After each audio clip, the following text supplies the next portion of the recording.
Dans un endroit désolé, Rick est projeté à plusieurs mètres sur le sol pendant un combat et il est sérieusement préoccupé par la possibilité de mourir. À ce moment-là, ses mentors émergent de la fumée et, plutôt que de lui administrer les premiers soins, ils le félicitent pour ses améliorations au cours des 2 dernières années d'entraînement.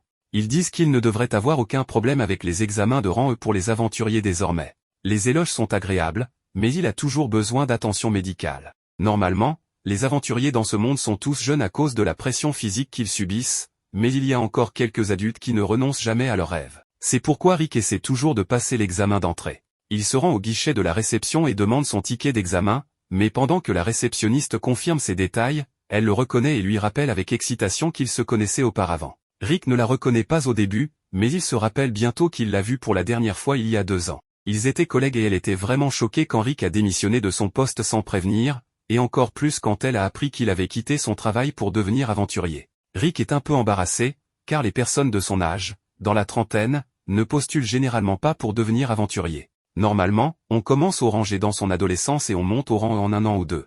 La réceptionniste demande ce que Rick a fait ces 2 dernières années, car elle n'a pas eu de nouvelles de lui. Rick explique qu'il était à peu près enfermé dans les montagnes tout le temps pour s'entraîner avec ses mentors. À ce moment-là, le buveur habituel de la guilde se rend au comptoir et commence à flirter avec la réceptionniste. Lorsqu'elle refuse, car elle travaille évidemment encore, le type ne veut pas accepter un non comme réponse et commence à se montrer un peu agressif. C'est alors que Rick décide d'intervenir, il tire le gars de côté et lui donne un coup léger à l'estomac, suffisamment fort pour le mettre KO instantanément. La réceptionniste s'excuse pour l'inconvénient causé par l'homme ivre, mais Rick dit que ce n'est rien, puisqu'il travaillait aussi comme réceptionniste et il ne comprend toujours pas pourquoi la guilde pense que c'est une bonne idée de servir de l'alcool ici. Après avoir reçu son numéro d'examen, Rick se dirige à l'extérieur où une servante nommée Rhéanette le salue.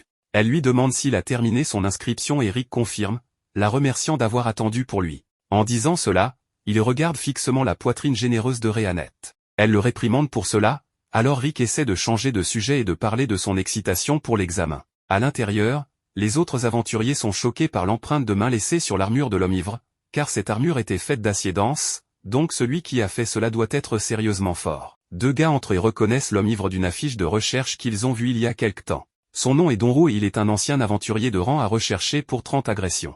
La réceptionniste sait que c'est Rick qui a fait cela, mais s'il a vraiment pu abattre un aventurier de rang A, alors il est peut-être surqualifié. Pendant ce temps, Rick passe un examen médical et sa taille est mesurée à environ 1,74 mètres. Les médecins sont surpris que Rick passe ce test alors qu'il a déjà 32 ans. Après cela, tous les candidats sont conduits dans la salle suivante où ils doivent placer leurs mains sur la boule de cristal pour mesurer leur mana.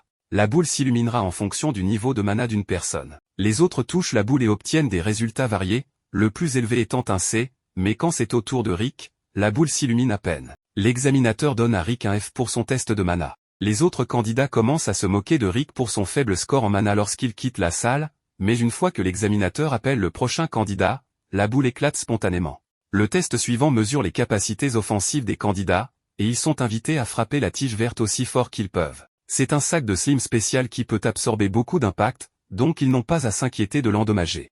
Rick se souvient de s'être entraîné avec le sac de slim une fois et à l'époque, l'un de ses mentors lui avait dit qu'il devait être capable de détruire un sac de slim doré avec seulement ses poings. Rick ne pensait pas que c'était possible puisque le sac de slim doré est aussi dur qu'un croc de dragon, mais son mentor lui a dit que c'était le minimum à faire s'il voulait devenir aventurier. Et puisque son mentor pouvait détruire un sac de slim doré sans effort avec un seul coup de poing, Rick est devenu motivé à s'entraîner jusqu'à le briser, même s'il devait le frapper 50 000 fois par jour. Il détestait cet entraînement, mais de retour au présent, les candidats commencent à se mettre en ligne pour frapper le sac de toute leur force.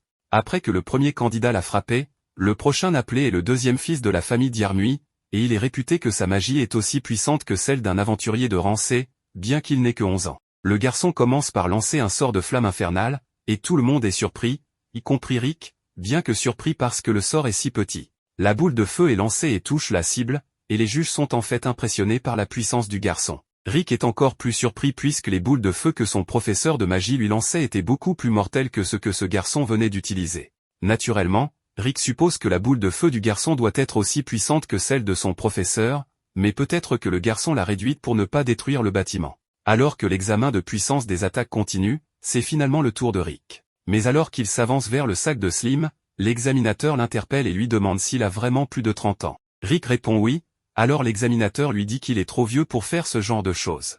L'entraînement ne donne généralement pas beaucoup de résultats à moins qu'il ne soit commencé très tôt dans la vie, et avec le mauvais score de Rick à l'examen de mana, il devrait abandonner avant de se ridiculiser. Rick sait que les gens le jugent pour être trop vieux, et il a vraiment envie d'abandonner, mais il a travaillé trop dur pour arriver à ce point, frappant des sacs de slim jusqu'à ce que ses jointures soient rouges de sang, et il a continué à frapper. Toute cette douleur doit compter pour quelque chose, alors même s'il est désavantagé par son âge, il va donner tout ce qu'il a dans le bide. Rick enroule son poing et lorsqu'il frappe le sac, il éclate partout et traverse le mur, laissant tout le monde choqué, y compris Rick, car il ne s'attendait pas à ce que le sac soit si faible. Le garçon ne peut pas croire ce qu'il vient de voir et il est frustré par le succès de Rick puisque c'était censé être sa scène pour briller. Mais il peut accepter de perdre contre Rick pour le moment, car sa spécialité est vraiment la magie défensive, alors il s'assurera de surpasser Rick au prochain test. Cependant, lorsque le test suivant commence, le garçon reste sans voix en voyant que Rick a encaissé un sort de nature de 4e ordre sans problème.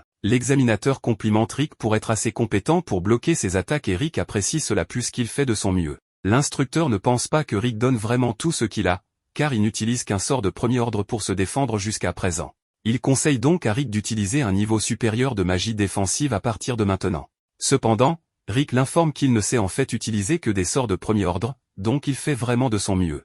L'examinateur ne peut pas croire que Rick ne peut utiliser que des sorts de premier ordre, car il a un contrôle si précis sur son mana. Mais Rick l'assure qu'il n'y aura pas de problème, car d'après ce qu'il a vu jusqu'à présent, ces sorts de premier ordre devraient suffire à gérer tout ce que l'examinateur peut lui lancer. L'examinateur prend cela comme une insulte personnelle, alors il se prépare à utiliser un sort de 5e ordre pour montrer à Rick qu'il ne devrait pas le prendre à la légère. Il lance le sort et déclenche un cyclone de choc, une onde de choc massive résonne à travers le royaume si loin qu'un chevalier de l'autre côté de la ville peut l'entendre. Quelques minutes plus tard, Sylvester arrive au centre d'examen pour comprendre ce qui se passe. On l'informe qu'un aventurier de rang F a réussi à détruire complètement un sac de slim à main nue et à bloquer parfaitement un sort de 5e ordre en utilisant seulement la magie de défense de base. Sylvester pense qu'on lui fait une farce, mais la personne est sérieuse à propos de tout ce qu'elle vient de lui dire. Actuellement, Rick est occupé à passer la partie écrite de l'examen et il semble confiant dans ses connaissances pour celle-ci. Après la fin de l'examen, Rick prend une pause avec Rhéanette, qui lui demande comment s'est passée la partie écrite. Rick répond avec confiance qu'il est sûr d'obtenir 100% à l'épreuve écrite. Après tout, il a passé 14 ans à travailler comme réceptionniste pour la guilde, donc il ne peut pas échouer. Cependant, il n'est toujours pas sûr que ses scores globaux soient suffisants pour réussir l'examen. Rhéanette demande à Rick s'il est inquiet pour ses scores aux examens pratiques, mais il pense avoir bien réussi dans toutes les catégories. Toutefois, il a quand même obtenu un F à son examen de mana, donc il ne sait pas comment cela affectera ses chances de réussite. Rhéanette assure Rick qu'il devrait être bien après tout l'entraînement qu'il a fait pour préparer cet examen.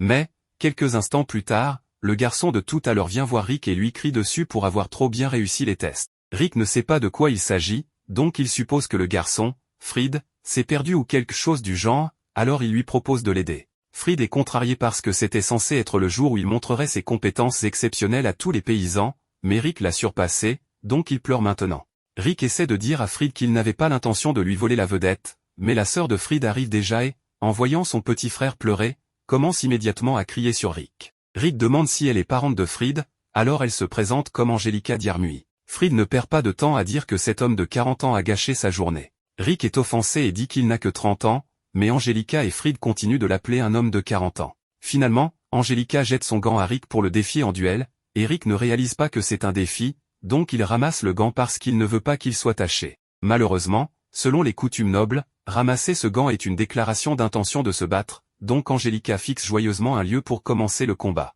Elle dit qu'elle prendra grand plaisir à punir Rick pour le crime d'avoir fait pleurer son frère, mais s'ils doivent le faire, ils doivent suivre les règles. Les duels dans le royaume de Philim permettent au vainqueur de fixer une pénalité pour le perdant s'il gagne. Elle fixe une pénalité disant que le perdant devra servir le vainqueur pour le reste de sa vie. Angelica est apparemment un chevalier royal de seconde classe, mais Rick ne sait pas à quel point un chevalier de seconde classe est censé être fort, alors Rhéanette lui donne un contexte et explique qu'un chevalier de seconde classe serait autour du rang B.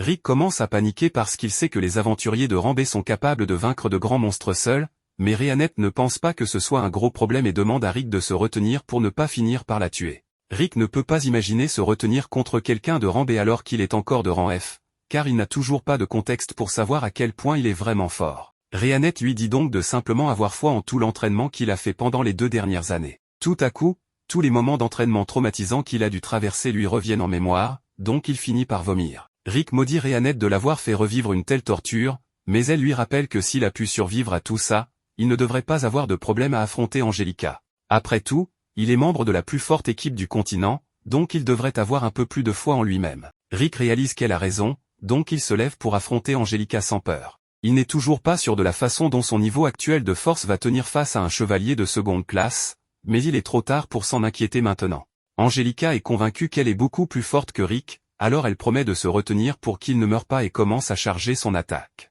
Elle utilise ensuite une technique de pas éclair pour se précipiter devant Rick juste pour lui montrer à quelle vitesse elle est. Sa vitesse lui a valu le titre d'Angelica l'étincelle et Rick est certainement surpris, mais pas pour la raison qu'elle pense. Angelica dit qu'elle va maintenant l'achever avec sa prochaine attaque, alors elle utilise à nouveau le pas éclair, mais en s'approchant de Rick, il n'en croit pas ses yeux car Angelica bouge si lentement. Les échelles de puissance devaient être très exagérées si elle pensait qu'elle méritait le titre d'Angelica l'étincelle car elle bouge plus lentement que sa vitesse de course normale. Rick esquive facilement son coup et Angelica n'en revient pas car il devrait être impossible pour un aventurier de rang F de suivre sa vitesse. En fait, seuls les premiers chevaliers de classe ont déjà réussi à réagir à sa vitesse, donc elle rationalise en disant que Rick a juste eu de la chance, mais elle ne laissera pas cela se reproduire. Elle utilise à nouveau le pas éclair, mais aux yeux de Rick, elle bouge toujours très lentement, alors il se demande comment elle a pu atteindre le rang B comme ça. Il commence à réaliser qu'il pourrait en fait être assez fort, mais juste au moment où il se prépare à esquiver l'attaque d'Angelica, elle trébuche sur une pierre et libère brièvement une attaque verticale imprévisible. Rick ne peut prédire aucun des coups, donc il a du mal à esquiver et au moment où Angelica finit par s'arrêter, il ne pense plus pouvoir se dire fort car il était complètement impréparé pour cette attaque. Cependant, Angelica ne l'était pas non plus car elle n'avait rien planifié de tout cela. Elle essaie de garder son calme et dit à Rick qu'elle est impressionnée qu'il ait réussi à esquiver sa dernière attaque parce qu'elle avait totalement prévu cela, mais cela signifie juste qu'elle devra aller encore plus vite pour le submerger. Elle utilise sa technique spéciale qui lui permet de se déplacer 3 fois plus vite que la normale, mais même si elle est 3 fois plus rapide, elle est encore assez lente pour Rick. Cependant, il choisit de ne pas attaquer imprudemment car il ne sait pas quel tour elle pourrait avoir dans sa manche, donc il esquive à la place et Angelica est stupéfaite que Rick puisse toujours la suivre. Elle ne peut utiliser cette technique que 2 fois de plus avant de manquer d'énergie, alors elle donne tout ce qu'elle a pour une dernière attaque désespérée. Cependant, elle trébuche encore une fois, alors Rick essaie de l'intercepter avec un coup de poing et finit par créer un trou dans le sol. Angelica réalise qu'elle serait morte d'un coup comme ça s'il avait frappé, donc elle a peur de Rick et se demande qui il est vraiment. Rick dit juste qu'il est un ancien réceptionniste devenu aventurier. Il est impatient de continuer à se battre avec Angelica, alors il sort du trou pour l'affronter à nouveau, mais Angelica se rend immédiatement pour ne pas finir tuée. Rick ne comprend pas pourquoi elle abandonne, mais sa reddition fait de lui le vainqueur et, selon la pénalité fixée par Angelica, elle doit maintenant le servir pour le reste de sa vie. Angelica avait complètement oublié cette pénalité, donc elle fait la seule chose à laquelle elle peut penser et s'enfuit. Rick ne se soucie pas vraiment du pari, donc il ne la poursuit pas et les résultats de l'examen vont bientôt sortir, alors il doit retourner vérifier s'il a réussi. C'est à ce moment que Rhéanette dit à Rick que le reste de ses mentors viendra vérifier sur lui et Rick commence à paniquer parce que leur présence signifie toujours des ennuis. Selon la légende, vaincre le monstre ultime Kaiser Alsapieto permettrait d'obtenir les archives akashiques qui exaucent tous les souhaits, en gros, leur Dragon Ball. Malheureusement, personne n'a encore réussi, mais l'auteur espère que de futurs aventuriers réussiront là où ils ont échoué. L'un de ses espoirs est Rick, qui a lu la légende dans un livre lorsqu'il était enfant. De retour au présent, la première étape des examens de promotion au rang E est terminée et les résultats sont sur le point d'être annoncés. Ils enverront du mana au ticket d'examen et si leur ticket brille en bleu, ils réussissent. La deuxième étape commencera demain sous la forme d'une bataille simulée. Après les paroles de l'instructeur, Rick laisse échapper un soupir et fixe intensément sa carte. À côté de lui, Rhéanette le rassure en lui disant qu'il réussira. Rick sourit en gratitude pour ses paroles gentilles. Cependant, les mots de Rhéanette envoient un frisson dans son dos. S'il ne réussit pas, ils le formeront 3 fois plus dur. Peu après, la carte de Rick clignote pendant que les résultats se chargent. Avec une respiration retenue, Rick attend nerveusement que ça se termine. Heureusement, cela se termine bientôt et la carte brille en bleu. Rick la montre joyeusement à Rhéanette qui le félicite. Avec sa nervosité disparue, il quitte la salle mais une odeur nauséabonde assaille soudainement le nez de Rick. Un blond s'approche d'eux et commence à flirter avec Rhéanette. Il se présente comme le fils aîné de la maison du duc d'Yarmui. Son introduction longue et ennuyeuse agace Rick qui décide de simplement l'appeler Norty. Il essaie de se présenter à Raster mais celui-ci le rejette, préférant se concentrer sur son flirt avec Rhéanette. Ses phrases de drague sont si ringardes et minables qu'il doit les avoir apprises sur Reddit. Raster attrape même la main de Rhéanette et commence à la caresser. Il lui propose même d'être sa deuxième femme. Rick vient à son secours et se glisse entre eux. Il explique que Rhéanette est sa petite amie et exhorte Raster à reculer. Raster remarque la carte d'examen de Rick et rit. Il commence à le dénigrer pour être un rang F malgré son âge avancé. En fait, Raster se vante d'avoir déjà été rang E à l'âge de 14 ans. Actuellement, il est de rang A et est en fait un examinateur pour la deuxième étape des examens. Raster chasse Rick et invite Rhianette à dîner, mais celle-ci refuse et serre même le bras de Rick. Elle critique également le parfum fort de Raster. Il doit avoir utilisé ce déodorant partout sur lui. Se sentant plutôt insulté, Raster avertit Rick de faire attention s'il devient son examinateur et s'éloigne avec audace. Après son départ, Rick s'éloigne du bras de Rhianette et s'excuse d'avoir prétendu être son petit ami. Rhianette sourit et admet que cela l'a en fait rendue heureuse. Rick l'avait sauvée d'ennui, donc elle lui est très reconnaissante. Plus tard dans la nuit, Raster est à dîner et est toujours énervé en pensant à Rick. Il était tellement en colère qu'il a claqué son verre sur la table, le cassant. Ses frères et sœurs arrivent ensuite et s'accrochent instantanément à ses jambes en pleurant.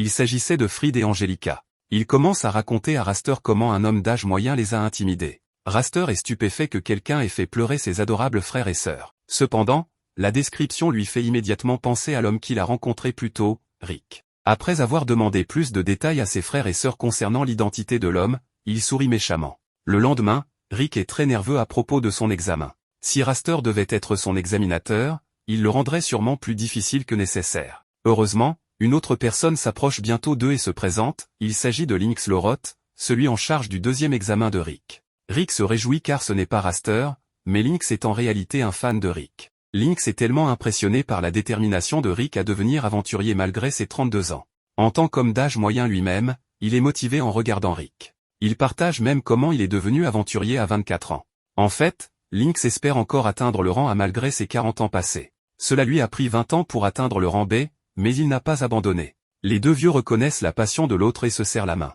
À leur insu, une autre personne les observe depuis le couloir en souriant méchamment. Plus tard, Lynx se dirige vers sa salle de classe quand quelqu'un l'appelle. C'était Raster. Raster l'appelle troisième choix et sourit diaboliquement. Pendant ce temps, Rick est dans la salle d'attente avec les autres candidats. Il est si heureux qu'il fredonne pour lui-même. Malheureusement, sa tranquillité est brisée lorsqu'un membre du personnel entre et annonce que l'examinateur Lynx Loroth est soudainement tombé malade. Ainsi, tous ses examens seront gérés par Raster Diarmuid. Rick est tellement surpris qu'il crache sa boisson. Rhianette devine que, puisque Raster est un Diarmuid, il est probablement aussi lié à Fried et Angelica avec qui ils ont eu un conflit hier. Rick entend même les autres candidats bavarder à propos de leur nouvel instructeur. Raster est devenu de rang A à 17 ans et est surnommé l'homme aux 1000 sorts. Mais, de manière infâme, il est aussi connu sous un autre nom, le broyeur de rang F. Il est un instructeur qui prend un plaisir particulier à tourmenter les participants qui attirent son attention. Rick a de plus en plus l'air malade en entendant ces rumeurs. Dans l'arène, un Raster agacé pratique déjà ses sorts. Il utilise la magie de la quatrième nature pour envoyer des blocs de glace,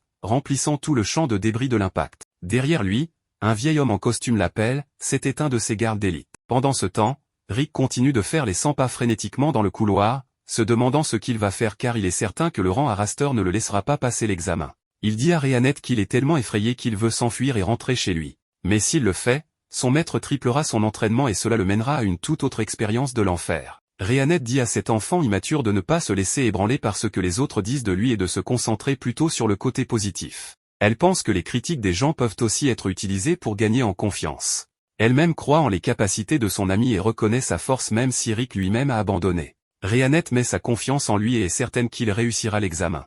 En jugeant par les combats qu'il a déjà menés, elle l'assure qu'il vaincra Raster, le gars au mauvais parfum.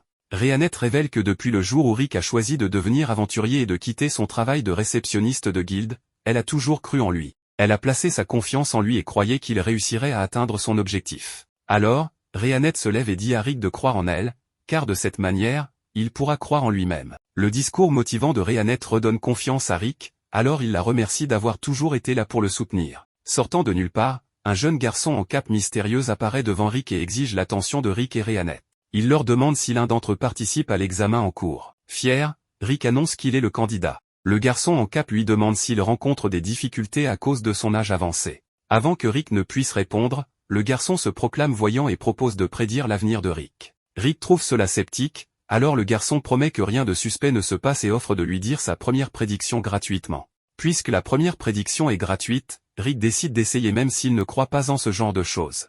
Le garçon lui dit de s'asseoir pour la session de voyance. Sans se méfier, Rick prend place, mais dès qu'il s'assoit, un cercle magique apparaît et le téléporte loin. Avec Rick parti, le garçon en cape se révèle être Fried, l'enfant agaçant de la même famille noble, et commence à rire de la situation.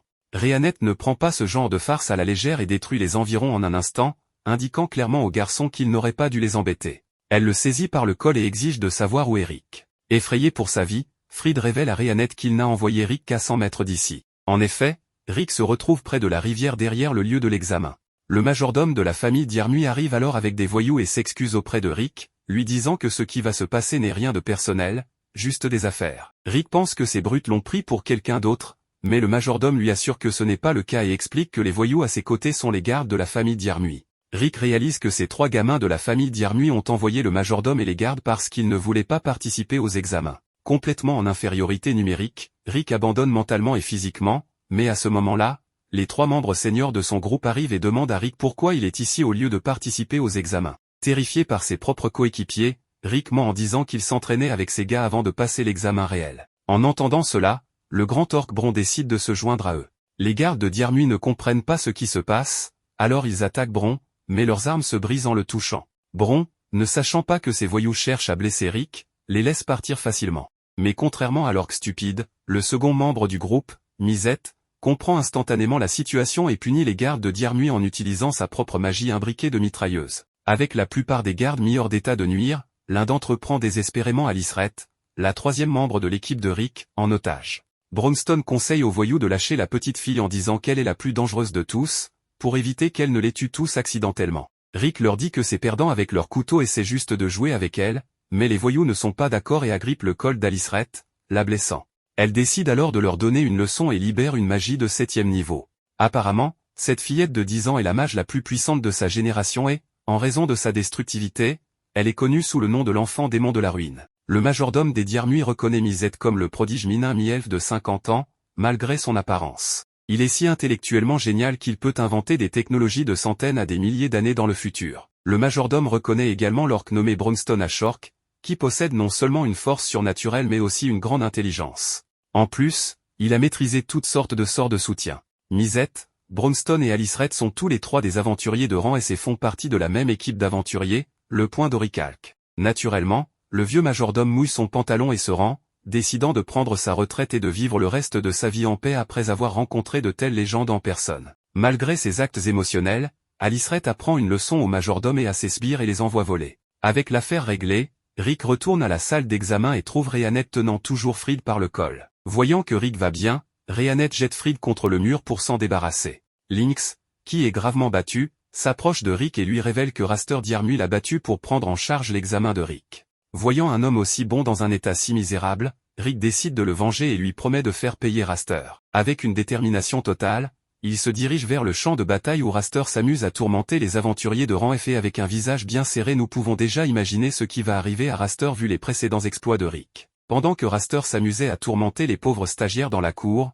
l'un des hommes assis sur les bancs au-dessus regardait en riant la scène. Cet homme s'avéra être Adolphe, mais heureusement pas originaire d'Allemagne. Il possédait une capacité unique, observer le statut hors d'une personne pour déterminer quelle était leur capacité. Il semblait apprécier le spectacle alors qu'il scrutait chaque participant qui se présentait devant Raster, évaluant leur ensemble de compétences pour deviner à quel point ils seraient battus par Raster. Un autre stagiaire arrive, qui semble avoir des statistiques assez moyennes, et il est immédiatement anéanti par la magie éclair de Raster pendant qu'Adolphe se tord de rire. Il décide ensuite de vérifier les statistiques de Raster également, et comme prévu, Raster possède une quantité incroyable de magie en lui, ce qui est typique d'un aventurier de rang élevé. Même regarder Raster pendant une minute lui fait mal aux yeux, tant ses statistiques puissantes mettent une pression sur ses yeux. Soudain, il remarque Rick prêt à affronter Raster, mais Adolphe ne pense même pas beaucoup à lui, se demandant pourquoi un homme aussi âgé essaie même de devenir aventurier à son âge.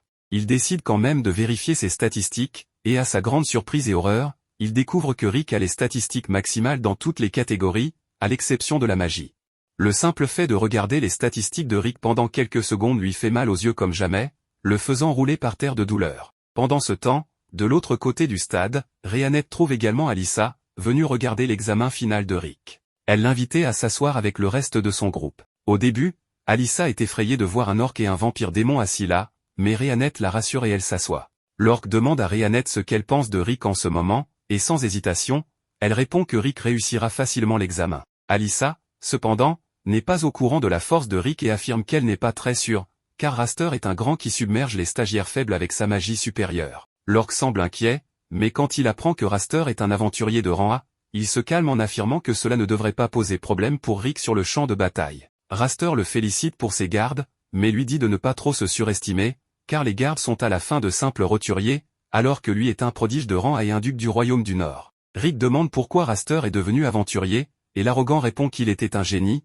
donc il a pensé ajouter un aventurier de rang A à son CV, ce qui apporterait encore plus de prestige à sa famille noble. Mais en réalité, il ne respecte pas du tout les aventuriers et pense qu'ils sont tous des paysans. Après cela, le combat commence et immédiatement, Raster envoie une rafale de glace vers Rick, qui passe à côté de lui alors qu'il reste immobile sur place. Raster rit, s'amusant simplement avec lui et voulant que Rick ait peur. Pendant ce temps, Rick essaie de se calmer, conscient qu'il ne peut pas laisser la colère guider ses actions, se rappelant les conseils de Rhéanette de rester calme et d'observer son adversaire. Au début, Raster pense que Rick est trop effrayé pour agir, alors il décide de finir le combat le plus rapidement possible. Il utilise sa magie de flamme extrêmement puissante et frappe Rick avec, mais à leur grande surprise, Rick émerge des flammes sans même avoir une égratignure sur son corps. Alyssa semble très surprise tandis que l'orque lui explique qu'une attaque aussi minime ne ferait rien au corps de Rick. Il lui dit que parmi les 4 attributs principaux, la magie ne peut être entraînée et développée que jusqu'à l'âge de 20 ans, mais comme Rick a commencé son entraînement à 30 ans,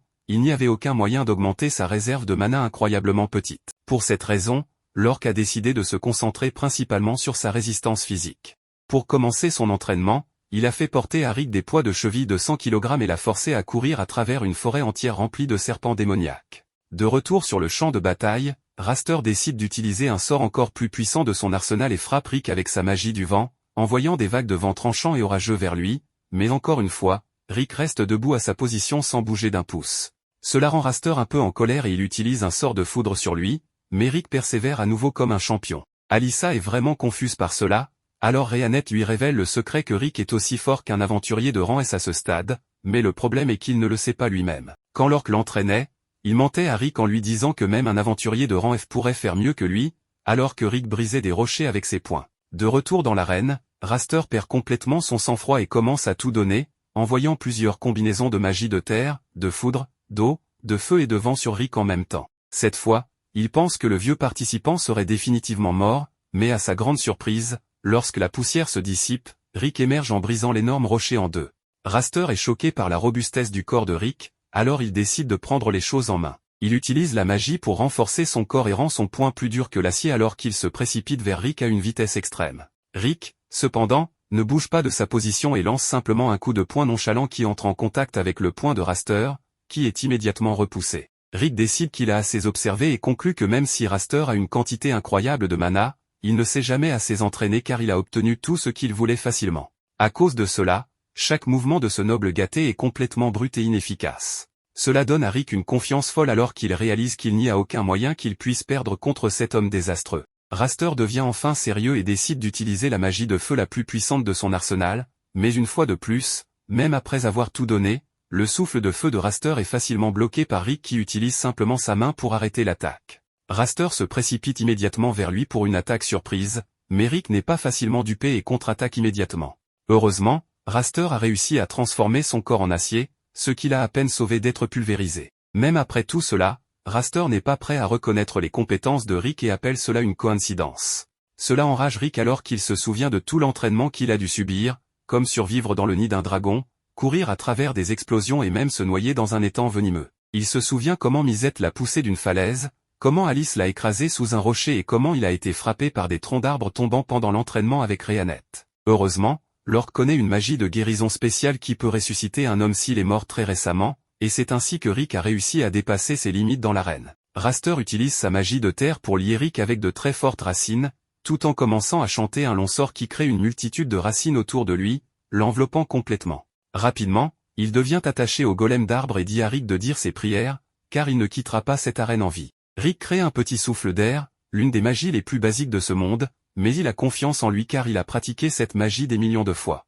Il brise les racines qui le retenaient tandis que Raster descend pour l'achever avec un coup magique. Rick lance également un coup, et tous deux s'affrontent au centre de l'arène, provoquant une énorme onde de choc. Au début, Raster était confiant dans sa puissance, mais à sa grande surprise, le souffle d'air de Rick surpasse complètement sa magie, et son golem d'arbre explose en petits morceaux, projetant Raster dans les bancs où il reste inconscient. Tout le monde dans le stade n'en revient pas de voir que l'examinateur le plus fort vient de se faire battre par un traîné. Plus tard, Rick retrouve ses amis, qui le félicitent tous d'avoir réussi le test, mais avant qu'il ne puisse descendre pour déjeuner, Raster entre avec ses frères et sœurs. Il dit à Rick qu'il s'assurera d'être à nouveau l'examinateur quand Rick passera son examen de promotion et promet de le vaincre la prochaine fois avant de s'éloigner. Plus tard dans la soirée, les résultats des aventuriers admis sont révélés, et pendant que les autres festoyaient dans la taverne, Rick et Rhéanette attendaient avec impatience que son nom soit appelé, se demandant combien d'aventures les attendaient dans le futur. Maintenant, nous sommes dans la jeunesse de Rick. Quand il était enfant, il aimait l'histoire de Yamato. Dans cette histoire, il est raconté qu'en battant le monstre le plus puissant appelé Kaiser Alsapieto, on obtient un trésor qui exauce n'importe quel vœu, les registres akashiques. Cependant, Yamato n'a pas pu vaincre ce monstre, et l'un des enfants qui rêve maintenant de devenir aventurier pourra obtenir ce trésor et réaliser ses rêves. Rick s'est inspiré de cette histoire, disant à ses parents qu'il veut devenir aventurier, mais sa mère lui dit que c'est un travail dangereux et qu'il pourrait mourir à tout moment. Elle préfère donc qu'il se consacre à autre chose. Son père lui demande d'arrêter de croire en ses contes de fées, au lieu de cela, de chercher un emploi stable. Quand Rick va à l'école, un des professeurs le félicite car, après l'avoir examiné, ils ont découvert qu'il possède un marqueur de compétences inné. Il lui dit qu'il est assez rare de trouver des personnes avec des marqueurs, bien qu'il ne sache pas quelle est sa compétence, mais ce n'est pas quelque chose qui se manifeste par l'entraînement. Il doit donc lui donner du temps. Rick est super heureux de cette nouvelle car c'est quelque chose que Yamato avait aussi, voulant dire fièrement à ses parents le jour où cette compétence se manifestera, sans renoncer à devenir aventurier. À partir de là, les jours de Rick passent, mais sa compétence innée ne se manifeste pas. Il a aussi des tentatives échouées de créer de la magie. Tout à coup, ces jours se sont transformés en semaines, puis en mois, et même en années, arrivant au moment où Rick annonce à ses parents qu'il a trouvé un travail comme réceptionniste dans une guilde appelée Tiger Rod, ce qui les a rendus très heureux. Cependant, le temps continuait de passer, et Rick ne semblait pas très enthousiaste en voyant les aventuriers passer devant ses yeux. Alyssa a rejoint le travail plus tard, et Rick arrive à un point où il doit ranger le livre des légendes de Yamato. Lorsqu'il atteint ses 30 ans, il continue d'aider Alyssa dans ce qu'elle ne maîtrise pas bien, car il a beaucoup d'expérience. Il en profite pour lui dire que des monstres sont apparus récemment dans le village, donc il y aura sûrement une mission. La plupart sont de bas niveau, donc ce sera sûrement une mission de classe D. Après cela, elle s'en va et, quelques secondes plus tard, un aventurier que Rick connaît, nommé Zaïd, arrive. Il commence à rire de manière agaçante, se vantant auprès de Rick de son emblème de niveau B, lui annonçant qu'il a enfin été promu. Entendre cela le touche un peu intérieurement, bien qu'il le félicite tout de même pour son succès. Mais en sortant du travail, Rick révèle qu'il est découragé car rien n'a encore changé pour lui, puisqu'il est assis au même endroit depuis 14 ans, faisant le même travail. Cherchant le côté positif, il voit qu'il a au moins un bon salaire, mais il se sent frustré en pensant à ce que serait sa vie s'il était déjà un aventurier. Soudain, des bruits et des cris de personnes alertent qu'il y a des monstres dans les environs. En courant vers le lieu du bruit, il voit qu'il s'agit d'un troll géant, ce qui le prend par surprise, sans avoir la moindre idée de ce qu'un monstre de niveau moyen fait là. Il voit qu'une fille passe par là sans souci, donc il se précipite vers elle pour se mettre devant et la protéger. Mais ce que fait cette fille, c'est passer devant pour lui demander de reculer, et juste après cela, elle découpe le monstre en morceaux avec des mouvements de main très rapides. Ensuite, elle le remercie d'avoir essayé de la sauver, mais lui dit de ne pas s'inquiéter car elle est une aventurière. Il commence à marcher dans les rues, et Rick la remercie de l'avoir sauvée, lui demandant son nom. Elle se présente comme Rhéanette Elfelt, et lui comme Rick Gladiatol, marquant le moment où ils se sont rencontrés. Rick reconnaît sa force, mais découvre qu'elle n'est ni de niveau B ni de niveau A, mais qu'elle est de rang S. Admirant l'emblème de ce niveau, il est assez impressionné, se rappelant que ceux de niveau S sont gérés directement par le quartier général, faisant partie de l'élite des aventuriers. Profitant de l'occasion de connaître une personne légendaire, il lui demande la permission de lui poser une question, en lui demandant de ne pas se moquer. Rhéanette lui donne la permission, précisant qu'elle ne rit plus depuis qu'elle a 8 ans, il y a déjà 9 ans de cela. Là, Rick lui raconte qu'il rêve depuis son enfance de devenir aventurier et de vaincre Kaiser Alsapieto, et qu'il a une compétence innée qui ne s'est pas encore manifestée. Il essaie de devenir aventurier maintenant, à 30 ans, et veut savoir s'il pourra le faire. Rhéanette lui répond que lors de l'incident précédent, il a montré du courage, ce qui est important pour un aventurier, mais en travaillant dans une guilde, il doit savoir que les réserves de magie sont pratiquement impossibles à développer lorsqu'on est déjà adulte. Et comme tout aventurier a besoin d'un minimum de réserves de magie, elle doit être honnête, si Rick essaie de devenir aventurier maintenant, ce sera complètement impossible. Ces paroles ont été un coup dur pour Rick, mais il essaie de rester positif, acceptant qu'une aventurière de premier ordre l'ait ramené à la réalité. Il peut donc commencer à oublier ce rêve qu'il chérissait depuis des années. Il lui demande aussi de ne pas s'inquiéter, la remerciant pour sa gentillesse. En plus, il lui dit que c'était une grande journée pour lui car il a pu la rencontrer, allant même jusqu'à l'inviter à dîner. À sa surprise, Rhéanette accepte son invitation, l'informant qu'elle est libre le lendemain, ce qu'il ne s'attendait pas du tout. Le lendemain, Rick est super heureux à son travail, ce qui attire l'attention d'Alyssa, bien que son excès d'énergie lui fasse un peu peur. En sortant du travail, il est très enthousiaste en marchant dans les rues, tout cela parce qu'il va dîner avec une jolie fille. Il pense que si tout se passe bien ce soir, ils pourraient peut-être devenir petits amis. À sa malchance, ce qui se passe ensuite, c'est que les gens courent dans la direction opposée car il y a une attaque de monstres, et cela le dérange que cela se produise juste maintenant. En cherchant le lieu de l'attaque, il pense qu'il n'est pas normal que tant de monstres apparaissent récemment. Là, il rencontre Rhéanette et constate qu'il n'y a rien à craindre en voyant qu'elle a exterminé une grande quantité de monstres par elle-même. Malgré cela, beaucoup plus de monstres sortent de la forêt en se dirigeant vers eux. Elle lui demande de la laisser faire, et Rick accepte sans hésitation, sachant qu'il ne ferait que la gêner. Il s'éloigne donc pour lui laisser de la place. La première chose qu'elle fait est de s'annoncer comme la princesse des lames, Rhéanette Elfelt, puis elle commence la bataille. Juste après, elle sort des aiguilles et les utilise pour faire des coupures de grande envergure, déchiquetant facilement les ennemis. Rick reste stupéfait en voyant comment une aventurière de rang S combat, trouvant cela plus qu'impressionnant. Une fois qu'elle a éliminé un certain nombre de monstres, elle reste immobile en regardant l'horizon pendant plusieurs secondes, et soudainement, elle commence à se rappeler quelque chose de terrible de son passé qui l'affecte énormément. Quand Rick s'approche, Rhéanette lui dit qu'elle sent une énergie magique familière, bien qu'elle ne lui révèle pas de quoi il s'agit, car un autre monstre les attaque. Heureusement, Zaïd arrive juste à temps pour les protéger, accompagné de plusieurs autres aventuriers. Zaïd explique à Rick que la guilde a publié une mission urgente et qu'ils vont s'en charger à partir de maintenant. Les trois commencent à travailler ensemble pour nettoyer la zone, montrant une grande puissance destructrice. En voyant cela, Rick ressent de l'envie, car c'est ainsi que les aventuriers se comportent réellement.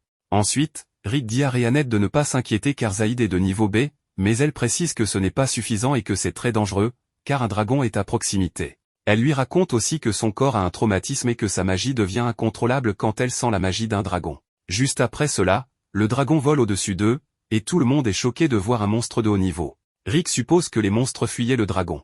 Le dragon atterrit, créant une forte rafale de vent par la force et le poids qu'il impose. Zaïd mentionne que selon les règles de base, si quelqu'un de niveau inférieur rencontre un dragon, le mieux est de fuir. Un des aventuriers attaque le dragon par panique, mais cela n'a aucun effet et provoque le dragon, qui lance une attaque qui les fait reculer. N'ayant pas d'autre choix, tout le monde commence à fuir, mais ils sont arrêtés par une barrière érigée par le dragon, se retrouvant ainsi piégés avec lui. Dans cette situation désespérée, Rick s'approche directement du monstre. Zaïd lui demande ce qu'il fait, car il n'est qu'un simple réceptionniste. Rick répond que si cela continue, tout le monde va mourir, mais s'il se tient devant lui, il pourra au moins mourir comme un aventurier. Conscient qu'ils ne peuvent rien contre ce dragon et que s'il est touché par une de ses griffes, il est un homme mort, Rick pensait qu'abandonner son rêve serait un soulagement, mais il sent son sang bouillir en réalisant qu'il a toujours voulu vivre ainsi, sans laisser la peur le dominer. Il prend une pierre et la lance au dragon. En voyant cela, Zaïd retrouve son sang-froid et incite les autres aventuriers à se battre, car un réceptionniste leur vole la vedette.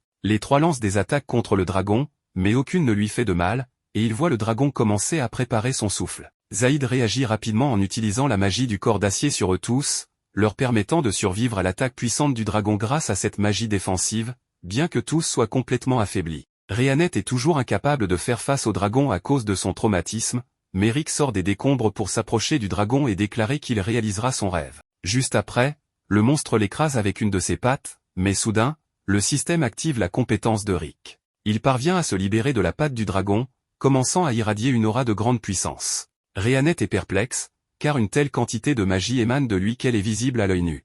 Rick mentionne qu'il entend une voix et que c'est sa compétence innée. Avec plus de confiance, il avertit le dragon qu'il a devant lui de ce qui s'en vient, car cela l'aidera à tester son pouvoir. Il parvient à bloquer deux types de souffle de dragon avec ce nouveau pouvoir, qui s'appelle le réveil du brave. En chargeant une de ses attaques, il la tire directement sur le dragon, lançant un rayon d'énergie qui traverse complètement le dragon ainsi que la barrière, atteignant le ciel. Après avoir vaincu le dragon, il redevient normal et s'évanouit au sol. Rick se réveille, la première chose qu'il ressent est une grande douleur. Rhéanette, à ses côtés, lui demande de ne pas bouger car tous ses circuits magiques ont éclaté et il était sur le point de mourir. De plus, il a dormi pendant une semaine. Rick apprend par elle qu'elle est restée à ses côtés tout ce temps et il lui demande pourquoi. Elle répond qu'elle veut l'inviter à rejoindre son groupe, Aurichalcom Fist, car ils ont le même objectif que lui, vaincre Kaiser Alsapieto. Elle lui confirme que Kaiser existe vraiment et, ayant vu comment il s'est battu avec courage sans jamais abandonner, elle sait qu'il peut devenir encore plus fort et combattre dans son groupe. Elle lui garantit qu'il deviendra un aventurier.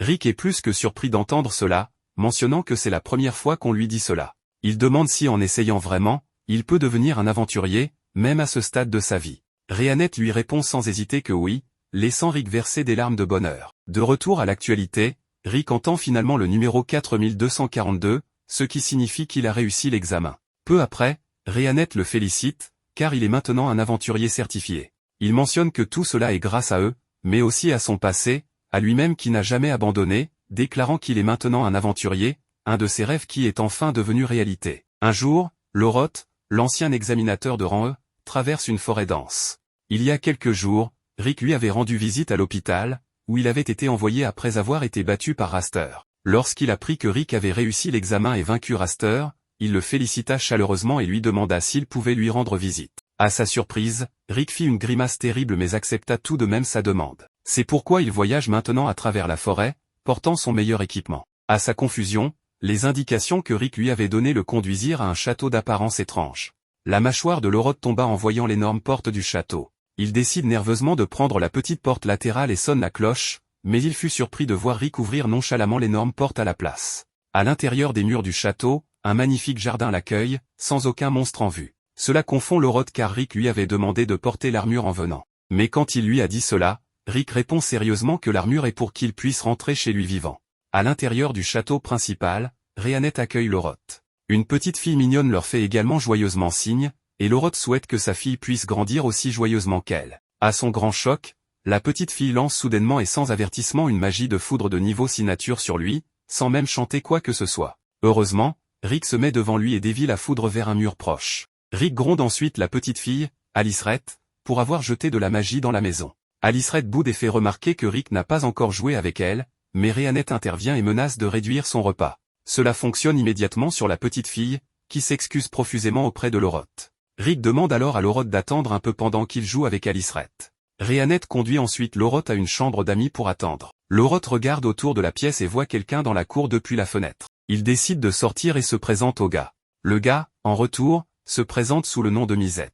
Loroth remarque que Misette est en train de fabriquer quelque chose et quand il lui demande à ce sujet, Misette explique qu'il s'agit d'un prototype d'arme. Quelques secondes plus tard, Loroth teste déjà le prototype, qui est en fait un lance-roquette. En suivant les instructions de Misette, il pointe le lance-roquette vers une cible et appuie sur la gâchette. La roquette tire et Loroth tombe en arrière à cause du recul. Sa mâchoire tombe ensuite lorsqu'il constate que la roquette a littéralement effacé la cible de l'existence.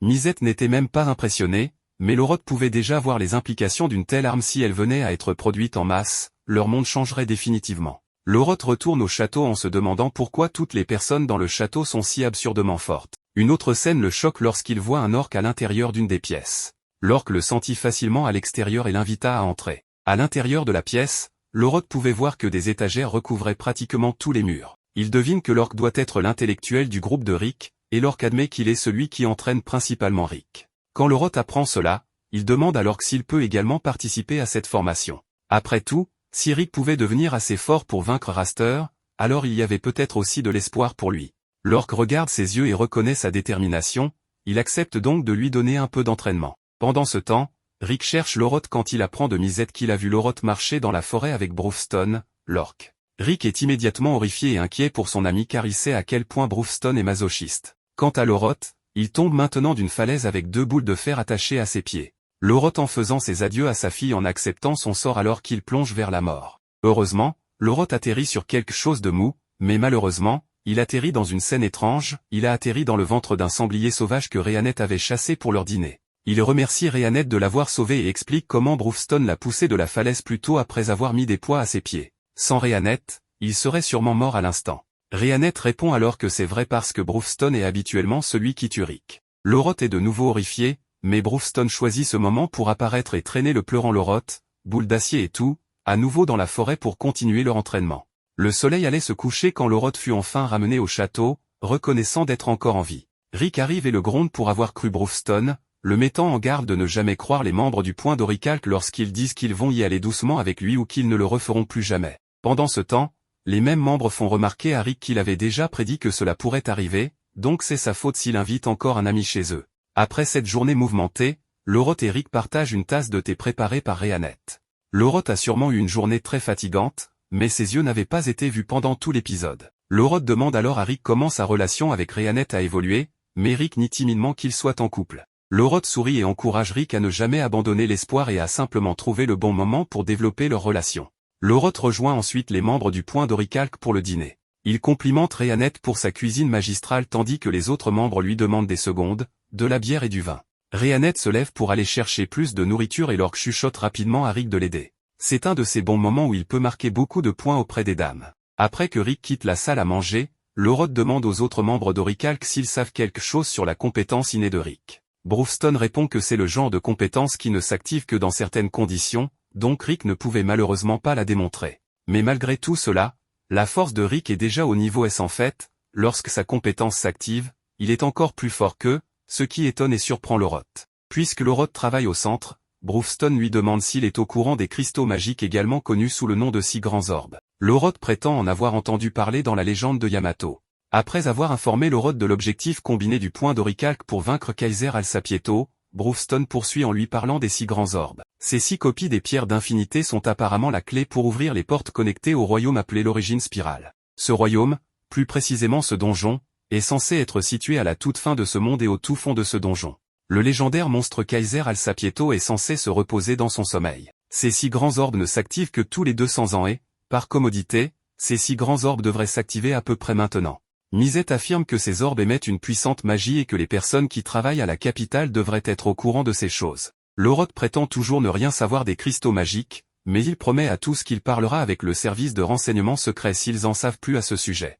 Mettant cette question de côté, Rick chuchote à Lorod en lui demandant des conseils sur comment impressionner Rhéanette. Il a déjà essayé ce que Lorod lui a dit, mais parce que Rhéanette est parfaite dans tout ce qu'elle fait, elle n'a pas accepté l'aide de Rick et a fait tout son travail toute seule. N'ayant pas réussi à trouver le bon moment, Rick fond en larmes, permettant à Lorod de se moquer de lui. Le lendemain, à la guilde des aventuriers, une femme nommée Ray, qui travaille au ménage, commence à se plaindre en demandant pourquoi elle doit toujours faire les corvées alors qu'elle est désormais une aventurière. Ray prétend être assez puissante pour combattre et pense qu'au lieu de faire ces choses insignifiantes, elle devrait sortir et combattre des monstres dangereux. Elle commence même à utiliser son balai comme une arme pour démontrer ses compétences en escrime et déclare fièrement qu'elle est assez forte pour envoyer tous les monstres voler. Une voix profonde attire soudain l'attention de Ray. Elle se tourne vers la voix et découvre que ce n'est autre que l'orque Brewston, son apprenti Rick et Aliceret, venus prendre une quête de la guilde. Brewston choisit une quête pour son groupe, mais le maître de la guilde ne lui permet pas de la prendre car elle a une difficulté de 82 sur 100.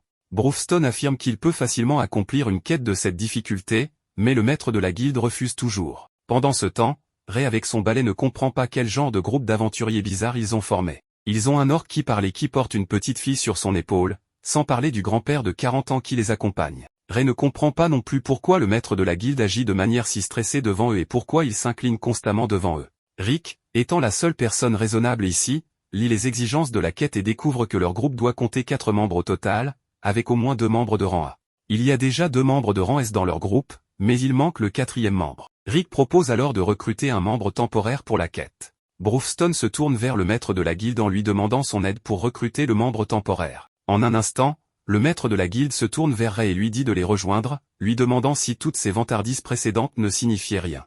Avant que Ray puisse même donner sa réponse, le maître de la guilde prend cela pour un oui et lui souhaite bonne chance. Brewston s'approche de Ray, la faisant se demander si elle doit vraiment faire équipe avec l'orque au visage laid. Sa remarque imprudente surprend le maître de la guilde, qui lui dit de ne pas leur parler de cette façon, lui faisant comprendre qu'ils sont extrêmement dangereux et peuvent lui ôter la vie d'un simple claquement de doigts s'il le souhaite.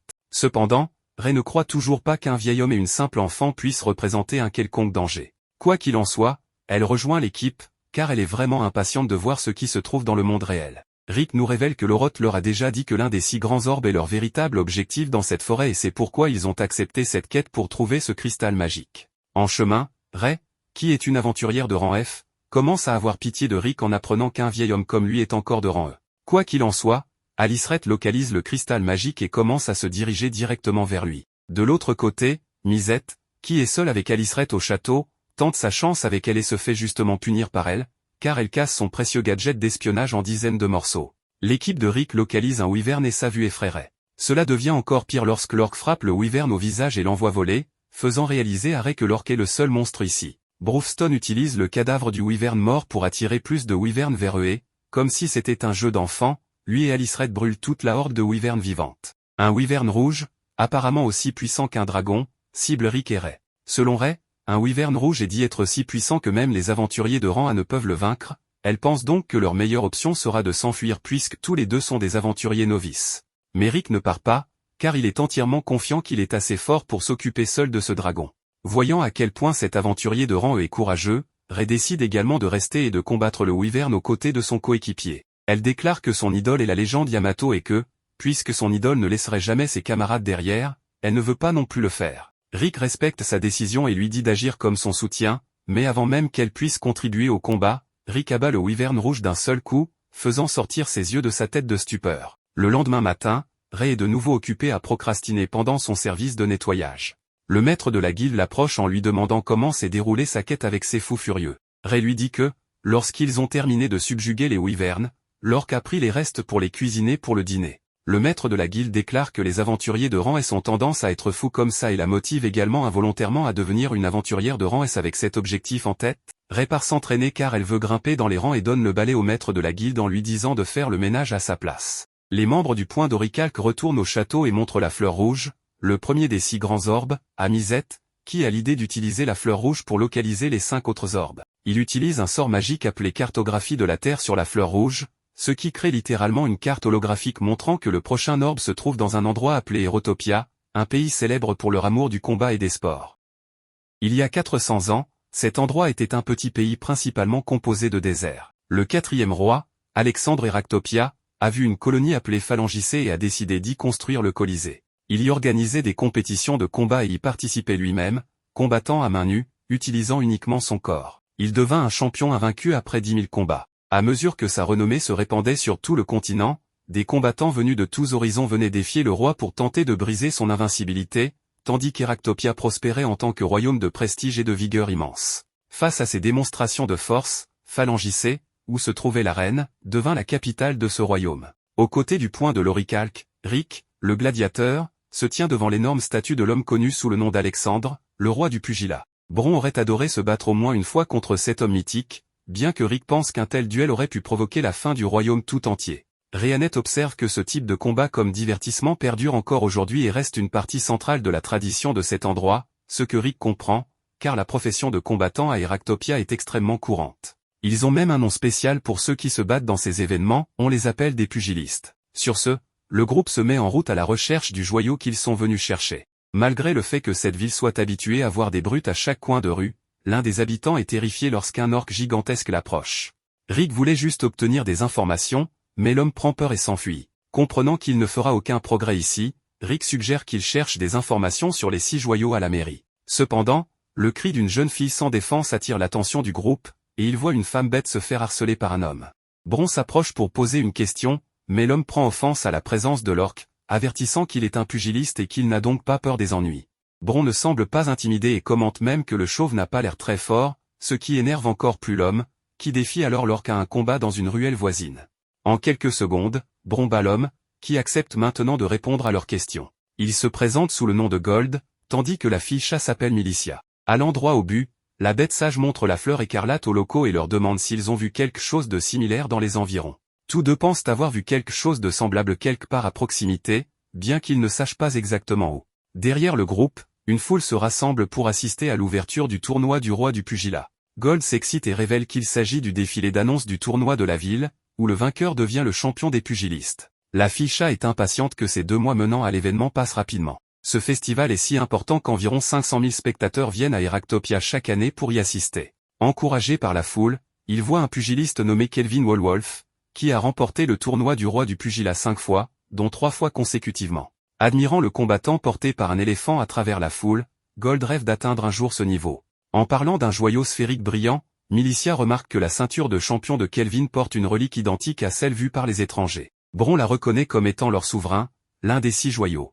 Après le défilé, le fameux pugiliste entre dans l'académie où il s'entraîne, et un homme approche Kelvin pour le remercier du spectacle. Le combattant ne s'en soucie pas, car il sait l'importance d'exciter les gens à la veille du tournoi. Cependant, l'homme avec le cache-œil ne croit pas que Kelvin se porte aussi bien que ce dernier le prétend, ce que le pugiliste nie. À ce moment-là, les 3 membres du point de l'Orichalque entrent dans l'académie à la recherche du grand champion. Même le redouté combattant d'Eractopia ressent un frisson face à l'énorme orque. Rick essayait d'être discret, car il allait inévitablement devoir aborder un sujet délicat, mais ce n'est pas le style de Bron, qui sait que ce n'est pas non plus dans le style du pugiliste de tourner autour du pot. Lork va donc droit au but et révèle que le joyau sur la ceinture de Kelvin appartenait à un membre du groupe de Bron il y a longtemps. Si le champion remet la relique, Lork garantit de la remplacer par un joyau de valeur équivalent. L'homme au cache-œil est offensé par l'attitude des visiteurs et appelle quelqu'un pour expulser le groupe, mais le pugiliste demande à son patron de se calmer, disant qu'il peut détecter un menteur, ce qui n'est pas le cas avec ces 3 étrangers.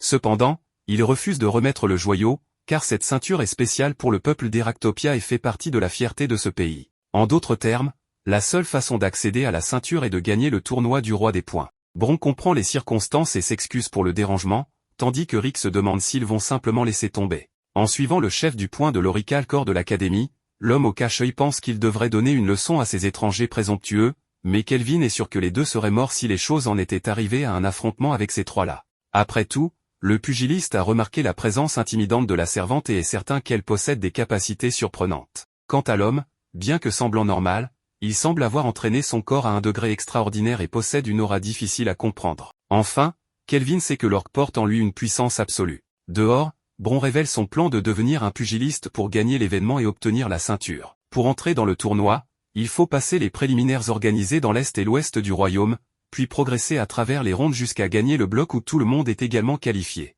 Après cela, les vainqueurs passent au 8e de finale du tournoi. Bron laisse Rick avec la Ligue de l'Ouest tandis qu'il se dirige vers l'Est. Pour éviter de se perdre dans cet endroit inconnu, Lork a arrangé un guide personnel, un homme nommé Gold. Puis, Rhiannet informe Rick qu'il doit passer un test pour gagner le droit de devenir pugiliste. Elle l'emmène à une bataille simulée où son adversaire sera choisi au hasard parmi les nouveaux concurrents. Rick demande si son adversaire est fort, et l'organisateur lui dit qu'il s'agit d'un nouveau venu prometteur qui a remporté tous les matchs préliminaires du tournoi. Cependant, même si Rick perd, il peut toujours se qualifier s'il démontre un certain niveau de compétence. Soudain, le rival de Rick se présente sous le nom de l'Étincelle, et il reconnaît immédiatement la voix, c'était Angelica Diarmu, la noble gâtée qu'il avait vaincue, causant tous ses problèmes avec la famille Diarmu. Cependant, c'est Angelica qui panique en réalisant que son adversaire est Rick Gladiator. Dans le public, 2 vieux hommes regardent la bataille simulée aux côtés de quelques autres hommes, alors que la beauté d'Angelica tend à attirer l'attention des hommes partout où elle va. Bien qu'elle ait rapidement gagné en notoriété pour son ascension fulgurante à travers les préliminaires, l'un des vieux hommes avertit de ne pas sous-estimer l'autre nouveau venu, notant que des surprises se produisent parfois dans le tournoi. Dans l'arène, Rick demande si le frère aîné d'Angelica est également en ville, mais elle lui répond qu'elle est venue seule, ce qui le rassure. D'un autre côté, Angelica est tendue face à l'homme qui l'a vaincue sans transpirer. Bien qu'elle n'ait pas besoin de gagner pour avancer, elle ne veut pas perdre ce combat. Bientôt, sa force serait à nouveau mise à l'épreuve lorsque l'organisateur commence le test. Une fois de plus, Angelica ne perçoit pas Rick comme une menace, mais elle se souvient de la façon dont elle l'a sous-estimé la dernière fois et promet de rester sur ses gardes en tout temps. Elle essaie d'utiliser son habileté de déplacement instantané, mais finit par trébucher et échouer, à sa grande surprise. Embarrassée, elle se relève et réessaie, pour découvrir qu'elle n'a pas trébuché après tout. En réalité, Rick la faisait trébucher d'une manière imperceptible à l'œil nu. Il lui demande si elle a apprécié la technique qu'il a récemment apprise, qu'il appelle la première des 8 astuces pour se détendre, le balayage de jambes. C'est une technique conçue pour démoraliser l'adversaire en l'empêchant de rester debout. Essentiellement, Rick balayait ses jambes si rapidement que même elle, une chevalière de 2e classe, ne pouvait le voir. Essayant de maintenir sa dignité, elle tente de garder ses distances, mais c'est futile, car à chaque fois qu'elle recule, elle est à nouveau balayée et atterrit maladroitement sur le champ de bataille. Alors qu'il continuait à la balayer chaque fois qu'elle se relevait, Rick semblait se sentir coupable de la facilité du combat et à féliciter la difficulté de synchroniser les balayages compte tenu de la vitesse incroyable de l'étincelle. Il l'encourage à rester dans le combat, promettant de se donner à fond maintenant, mais Angelica lève les mains et se rend immédiatement. Ainsi, Rick gagne son droit de participer après avoir balayé une noble femme 5 fois. Cependant, elle ne prend pas bien cette nouvelle humiliation infligée par quelqu'un qu'elle considère comme un vieil homme. Rick la corrige à nouveau en expliquant qu'il n'a que la trentaine. Angelica, maintenant en larmes, demande combien de fois elle doit être humiliée par lui avant qu'il ne soit satisfait. Rick explique rapidement qu'elle a mal interprété la situation et, désespéré de changer de sujet, il invite l'étincelle à aller manger quelque chose. Par coïncidence, il se retrouve dans une auberge gérée par Milicia et ses parents. Après avoir servi des collations à la table des pugilistes, la jeune fille Féline demande où se trouve Bron, semblant triste en apprenant que l'orque participe aux préliminaires de l'Est. Quand la serveuse s'éloigne, Angelica demande à Rick pourquoi il est devenu pugiliste, et il révèle que son objectif est de gagner le tournoi du roi des points. La jeune fille trouve son ambition offensive, mais est trop humble pour protester. Néanmoins, elle l'informe qu'il est impossible pour lui de participer cette année, expliquant que pour atteindre les huitièmes de finale, il faut parcourir un long chemin avec un temps insuffisant. Par exemple, seuls ceux qui ont remporté 40 matchs au cours du semestre ont accès à la Ligue, et le maximum qu'un combattant peut atteindre est de 10 matchs par mois. Avec seulement une semaine avant le début du tournoi, elle juge impossible que Rick y parvienne. Cependant, malgré son discours, Rheanet annonce qu'elle a programmé les 40 matchs de Rick sur une période de 4 jours, laissant l'étincelle sans voix. Plus tard, Rick se dirige vers son premier combat dans les préliminaires et apprend que son adversaire sera Grit Albert. L'organisateur, inquiet, explique que ce compétiteur est connu pour enfreindre les règles du tournoi en utilisant une arme, bien qu'aucune fouille corporelle n'ait jamais confirmé cela. Bientôt, Rick fait face à ce scélérat sur le champ de bataille, mais l'homme semble être désarmé. Dans son esprit, Albert voit Rick comme un vieil homme qui a tout donné pour devenir pugiliste à cet âge, et il a l'intention de l'écraser pour que cela en vaille la peine. Pour y parvenir, Albert utilise une pierre d'impact dans sa chaussure, augmentant ainsi sa force de frappe jusqu'à 30 fois. Dès que le combat commence, Albert jette sa veste sur le visage de Rick pour lui obscurcir la vue et le frappe de toutes ses forces dans la poitrine. Après cet impact insensé, il croit avoir brisé son rival, mais il s'avère que c'est la main d'Albert qui est complètement brisée. La pierre d'impact tombe alors de sa main, révélant son subterfuge. Rick se moque de son adversaire, suggérant qu'il devrait renforcer son corps avant de porter un coup aussi puissant avec cet objet, malgré le fait qu'Albert se souvienne avoir brisé des montagnes avec son poing. Néanmoins, il est temps pour Rick de contre-attaquer. Il prépare la deuxième des 8 techniques pour se détendre avec un coup de poing qui ne touche même pas son adversaire. Le vent formé autour du poing de Rick secoue le cerveau d'Albert jusqu'à ce qu'il perde connaissance. Avec cette victoire incroyable, le vieil homme observant les préliminaires se rend compte que Kelvin Wolwolf a enfin un adversaire digne de ce nom. Lorsque la nuit tombe, dans un établissement louche de Heractopia, un monstre nommé Jet dort paisiblement parmi de belles filles jusqu'à ce que quelqu'un frappe à sa porte pour annoncer qu'il est temps de travailler. Le lendemain, Angelica Diarmu profite de l'absence de Rick pour dominer ses rivales lors des éliminatoires préliminaires du tournoi avec 40 victoires consécutives. L'étincelle assure ainsi sa place et commence déjà à penser à remporter les matchs de la Ligue des Blocs. Pendant que Rick s'enthousiasme à l'idée de donner le meilleur de lui-même, Angelica hausse un sourcil, se demandant si le gars a vraiment l'intention de se battre 40 fois en 4 jours, sachant que chaque site n'accueille qu'un combat par jour, ce qui signifie qu'il doit parcourir des centaines de kilomètres jusqu'à des dizaines de lieues pour atteindre ce quota. Mais avant que l'étincelle ne termine sa réflexion, Rheanet perd patience et appelle Rick pour commencer le marathon, car ils ont un combat prévu à l'arène de Green Hill à 10 heures. Angelica s'affole en criant que l'arène est à 30 km de là et qu'une calèche, même boostée, ne les y emmènerait jamais à temps. Offensé, le gladiateur réplique qu'il est trop pressé pour prendre une calèche, raison pour laquelle il prévoit de courir jusqu'à l'arène. En un rien de temps, il s'élance à la vitesse du son, montrant à Angelica que le véritable étincelle dans la pièce vient de partir, tandis qu'elle peine à accepter que le gars défie toutes les lois de la physique. Rheanet demande alors à Angelica si elle souhaite assister au combat de Rick.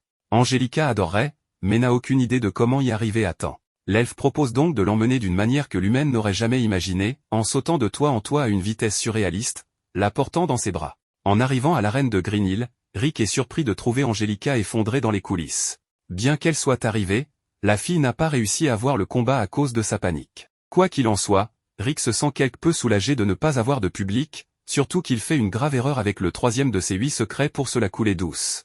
Il réalise à ce moment-là que cette technique nécessite quelques ajustements. Derrière lui, Rheanet lui rappelle qu'il est temps pour le prochain combat, et il se dirige rapidement vers son nouveau défi. Angelica supplie de rester à Green Hill, mais l'elfe ignore ses supplications et emporte la fille dans ses bras jusqu'à l'arène de Kak. Le membre humain du point de l'Orishak essaie de calibrer ses capacités pour éviter de transformer ses adversaires en bouillie tout en assurant ses victoires. En arrivant à l'arène de Shudgad, Rick fait un tour autour de son adversaire et l'achève avec une petite tornade créée par son mouvement. Lorsqu'il atteint l'arène de Latrina, une autre victime a déjà succombé avant le passage du tonton de 30 ans. Après cette course effrénée entre les colisées, Angelica a du mal à croire que le gars a effectivement réussi à obtenir 40 victoires en 4 jours pour passer les préliminaires. Assise avec la fille dans un cadre magnifique rappelant Venise, Rheanet l'informe qu'il est temps pour les ligues de bloc, et Angelica remercie le ciel de ne pas être dans le même bloc que ce type. Après tout, elle compte bien remporter le tournoi, mais cela semble assez difficile avec Rick dans la course. De plus, l'elfe lui rappelle que Bron est en route pour le prochain tour dans la Ligue de l'Est,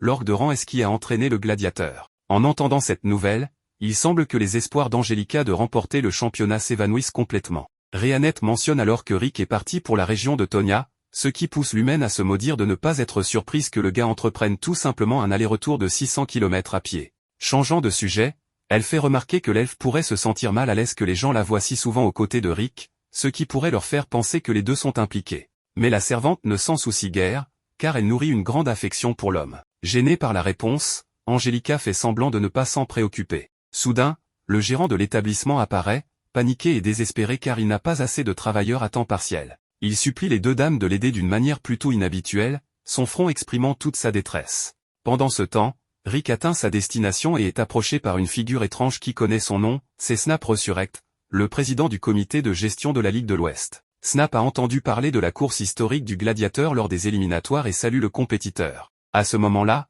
un assistant informe le président qu'Angelica Diarmu n'est pas présente, ce qui pousse Snap à supposer qu'il n'y a rien à faire à ce sujet. Rick, intrigué par la relation de l'homme avec Angelica, demande des explications. Snap lui explique qu'ils sont assez proches, car malgré son statut de simple marchand, sa relation avec la maison Diarmu a toujours été très bonne. Comme la poignée de main de Snap est assez ferme, Rick déduit que l'homme a autrefois été pugilat. Snap confirme qu'il a effectivement concouru il y a 20 ans, mais qu'il n'a remporté qu'une petite compétition. Le sentiment d'accomplissement et le rugissement de la foule étaient gratifiants, mais il a été contraint de prendre sa retraite à l'âge de 23 ans, faisant de cette victoire à la fois sa première et sa dernière. Rick, intrigué par cette histoire, veut connaître la raison de cette retraite, mais Snap doit partir. Cependant, avant de monter dans sa calèche, il mentionne que sa compagnie a inscrit un compétiteur à cette compétition et demande à Rick de dire à Angelica de ne pas en faire trop dans le tournoi. Après cela, Rick entre dans le restaurant où Milicia exprime son inquiétude concernant le fait que l'homme ait parlé avec le propriétaire de la compagnie Dragonaut. Après tout, Snap Resurrect peut sembler être un gentleman, mais des rumeurs indiquent qu'il a des liens profonds avec le monde criminel. De plus, il est le principal sponsor de la compétition cette année. Rick mentionne que l'homme d'affaires a inscrit un compétiteur au tournoi, ce à quoi la fille bête explique que ce compétiteur est là pour remplir la place du sponsor, un poste réservé à l'entreprise qui finance la majeure partie de l'événement. Non loin de là, deux gars discutent du haut niveau des Bunny Girls cette année, en particulier de la nouvelle, une elfe noire. En parlant de cela, Angelica et Rhéanette donnent tout pour jouer le rôle de Bunny Girls de l'événement. Enthousiaste, Diarmu remonte le moral de tout le monde en prenant les paris sur qui seront les 7 compétiteurs du tournoi du roi du pugilat. Un collègue remarque qu'Angelica est née pour ce travail, ce qui la frustre puisqu'elle le fait contre son gré. Rhéanette intervient en disant qu'elle aurait aimé que l'humaine refuse l'invitation, mais Angelica ne peut se résoudre à dire non à un homme au front ensanglanté. Soudain, un homme ivre attrape le bras d'une bunny girl et la chasse, elle est son amie, avant de se diriger vers Angelica pour l'importuner. Pour aggraver les choses, il insulte la jeune fille en disant qu'elle n'a même pas une silhouette décente, ce qui pousse la foudre à le mettre à terre d'un coup de poing. Rick arrive à ce moment-là et demande ce qu'elle fait dans cette tenue, mais ensuite Rhéanette apparaît également habillée en bunny girl, attirant l'attention de l'homme. Indignée, Angelica questionne pourquoi sa réaction est si différente tout en frappant l'homme ivre. Alors que la nuit tombe, Kelvin Wolwolf discute avec son maître de la victoire écrasante de Bron lors des éliminatoires de la Ligue de l'Est, où l'orque a remporté ses 40 combats en seulement 2 jours, chacun par KO avec un seul coup.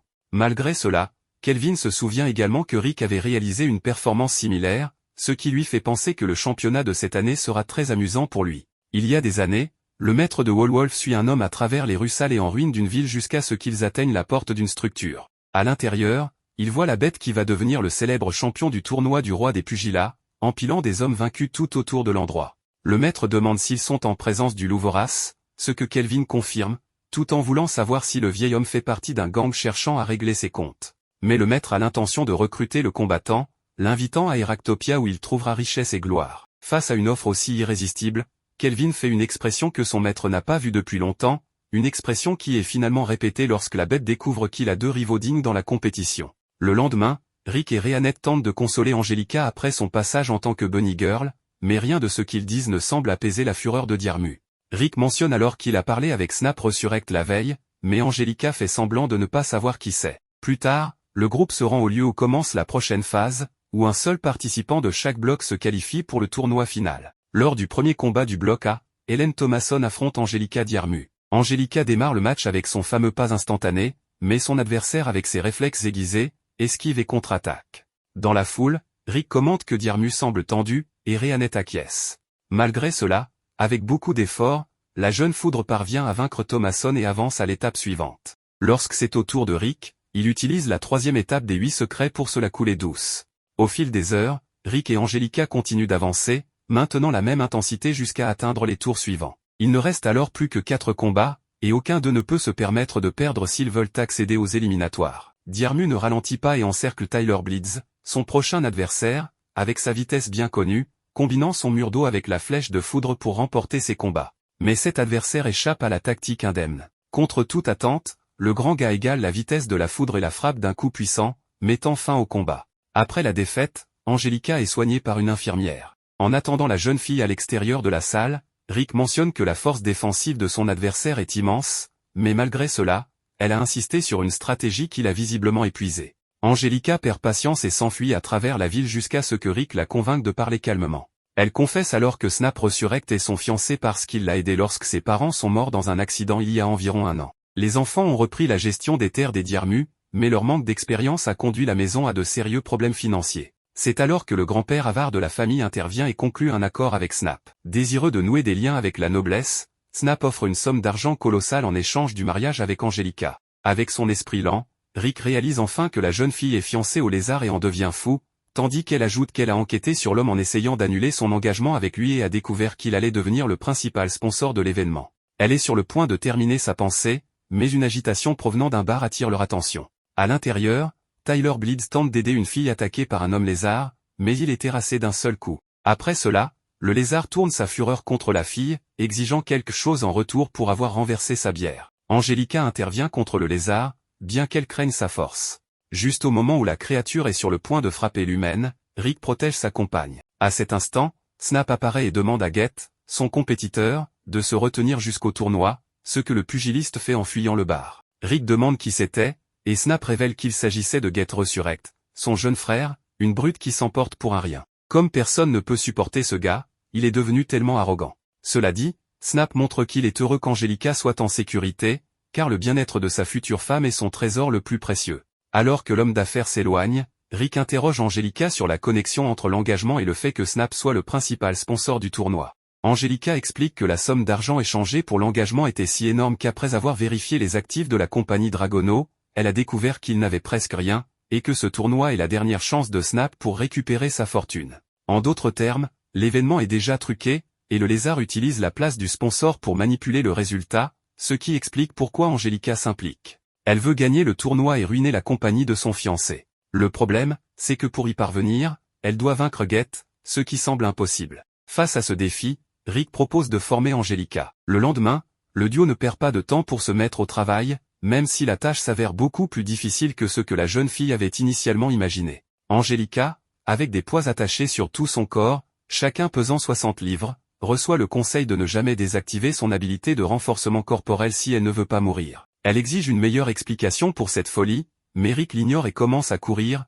une corde attachée autour de leur taille. Il explique qu'en la tirant, il la force à courir plus vite et avec plus de force. Au milieu de tout cela, il commence à corriger ses premiers mouvements défectueux, lui apprenant que même si elle a de l'accélération, sa foulée n'est pas assez stable. Les cheveux tout ébouriffés, elle supplie Rick d'arrêter de courir, et il plaisante en disant que c'est la première fois qu'Angelica l'appelle par son prénom. N'ayant plus d'énergie pour commenter, la jeune fille le supplie d'arrêter, mais il insiste sur le fait qu'il est crucial de dépasser les limites que l'on croit avoir, la rassurant de ne pas s'inquiéter car il ne reste que 6 heures avant la fin de l'entraînement du jour. Des heures plus tard, elle s'effondre face contre terre, épuisée. Rick remarque que c'est ainsi que se déroule l'entraînement pour devenir chevalier de 2e classe, tandis qu'Angelica remercie Dieu d'avoir encore ses jambes. Rick se souvient d'avoir presque perdu connaissance lorsqu'il a suivi cet entraînement avec Rhéanette, mentionnant qu'il est mort 3 fois rien que le premier jour. En entendant cela, Angelica déclare fièrement qu'elle a survécu à son premier jour sans mourir, mais Rick rit en lui rappelant que ce n'est que l'heure du déjeuner. Le 5e jour d'entraînement,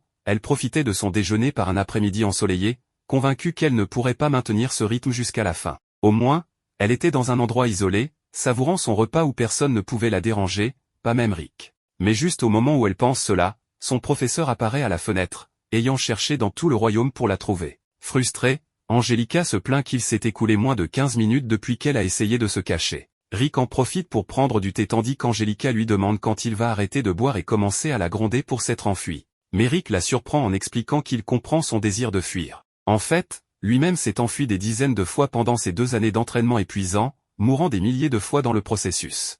Dans l'un de ses souvenirs, Bron réalise que son élève est mort et emprunte un peu de mana à Aliceret pour ramener l'humain à la vie. Face à un Rick confus après être mort une fois de plus, l'orque explique que le mage vampire lui a accordé le pouvoir de le ressusciter jusqu'à 2000 fois de plus, alors il est temps de continuer au même rythme. Avec ce souvenir en tête, Rick dit à Angelica qu'il s'est habitué à mourir. Elle est surprise qu'il ait enduré cela pendant 2 ans, et la vérité pure est qu'il a essayé d'abandonner de nombreuses fois, mais Bron a toujours trouvé les mots justes pour l'encourager à peser sa souffrance actuelle contre le regret d'abandonner. Avec ces mots, Rick pouvait voir la scène profondément ancrée dans son cœur. Angelica en déduit qu'il a choisi d'endurer la souffrance actuelle, ce qui est vrai, tandis que Rick conclut que même s'il avait abandonné, son maître lui avait assuré qu'il le regarderait partir avec un sourire. Pour une raison quelconque, ces mots ont rendu tout plus facile à supporter. En entendant cela, Angelica confesse qu'elle déteste les coutumes de la noblesse, les tenues impeccables, les manières, le maquillage lourd, et les danses ridicules. Malgré l'apprentissage de toutes sortes de choses,